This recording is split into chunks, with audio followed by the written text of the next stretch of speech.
Makabagong teknolohiya ang isa raw sa mga nais gamitin ng gobyerno para palakasin ang ekonomiya.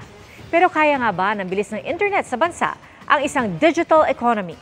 Nakatutok si Ivan Mayrina. Isa ang digitalization sa mariing sinusulong ng Administrasyong Marcos bilang hakbang para mapadali ang mga proseso sa pagdinegosyo, nalilikha ng mga trabaho at bubuhay sa ekonomiya. Sa datos ng DILG sa pagtatapos ng 2023, 921 na local government units na ang may mga business permit system kung saan ang mga transaksyon sa munisipyo City Hall online na. Ibig sabihin 85% ng mga lokal na pamahalaan ay may pinasimple ng business permit at licensing at 92% ang meron ng business one-stop shop.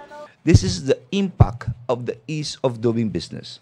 Kung titignan nyo no 2018, up to 4.7 ang number of registered business nag-increase from 1.3 million to 4.7 million. And not only that, ipapakita ko rin sa inyo rito yung fees of collection of taxes sa local from 50 billion in 2018 ngayon po ay 208 billion.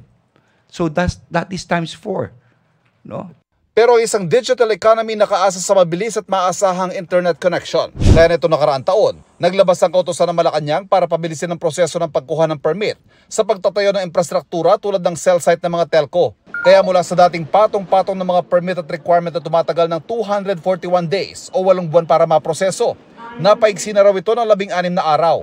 Ayon sa Information Communications Technology Department, hanggang nitong 2023 ay may 25,000 lokasyon na ang nabigyan nila ng free wifi. Balak daw itong doblehin ngayong taon. Ang eGov Super App na nauna ng inilunsad, konektado na rin sa ELGU para mas mapadali ang serbisyo ng gobyerno sa bawat Pilipino.